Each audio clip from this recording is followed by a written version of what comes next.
Si os dijera que esta cosa tan pequeña de aquí, este virus, el influenciavirus A subtipo H1N1, llegó a matar a más de 40 millones de personas entre 1918 y 1920, ¿te lo creerías? A día de hoy se desconoce la cifra exacta de la pandemia, que es considerada la más devastadora de la historia. Un siglo después, aún no se sabe cuál fue el origen de esta epidemia, que no entendía de fronteras ni de clases sociales.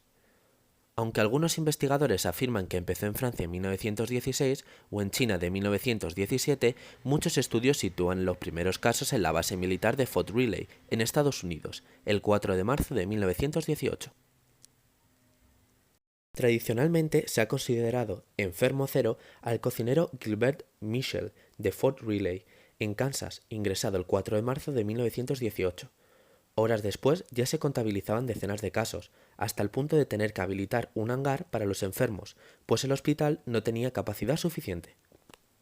La gripe llevaba tiempo incrementando sustancialmente su tasa de mortalidad. Así, Santiago Mata, escritor e investigador, recogió el dato de 18.886 muertos por gripe en 1916, un 2,6% de mortalidad cuando una gripe estacional causaba en Estados Unidos una mortalidad media de un 0,056%. Esta tasa de mortalidad en 1916 suponía un incremento de un 65% respecto a 1915 y a su vez la mortalidad de ese año fue un 75% más que la de 1914.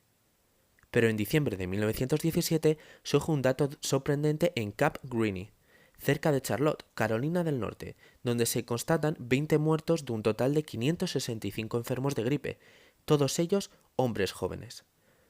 Esta cantidad supone el incremento de entre 100 y 200 veces la tasa de mortalidad habitual para la población juvenil, por lo que en esta razón se considera que fue Camp Greene donde apareció el paciente cero infectado por el H1N1.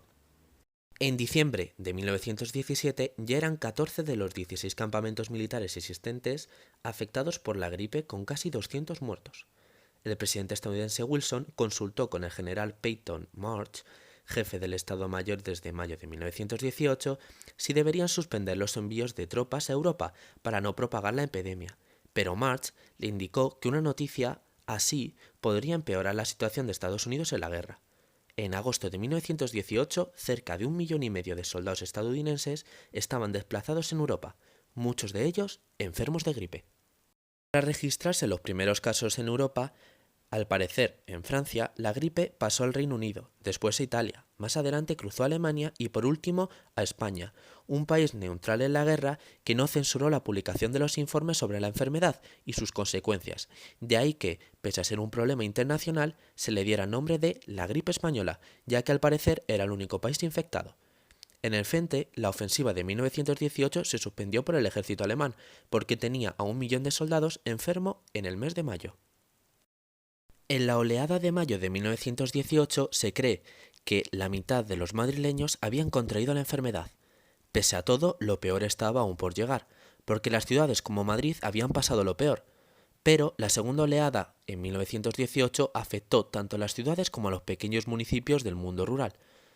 El 75% de las muertes se cree que acontecieron en la segunda oleada de 1918, porque aunque la epidemia comenzó siendo una gripe relativamente benigna, su mortalidad fue aumentando progresivamente. En 1919 la enfermedad ya fue mucho menos virulenta, por estar la mayoría de los organismos adaptados al virus. Finalmente, en 1920 aún se detectó el último repunte, pero no hubo más. La gripe desapareció de una forma muy parecida a como había empezado, entre otras razones por estar la mayoría de los supervivientes inmunizados. Inmunidad que se cree que se ha conseguido en los genes de la especie humana hasta nuestros días. La gripe pudo haber matado a 25 millones de personas en las primeras 25 semanas.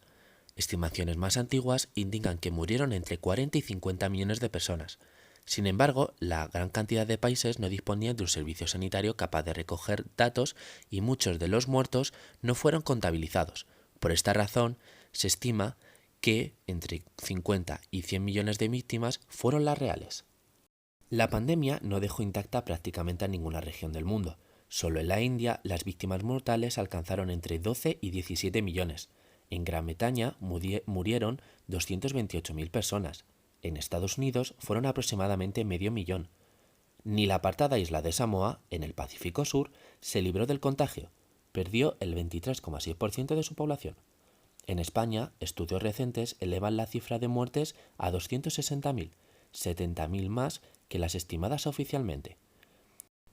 Es difícil disponer de datos exactos sobre la cantidad de muertes, pero la tasa global de mortalidad se sitúa entre el 10 y el 20% de los infectados. Muchísimas gracias a todos por ver el vídeo. Podéis suscribiros, dejar un like y activar la campanita para que os llegue una notificación cada vez que subamos un vídeo.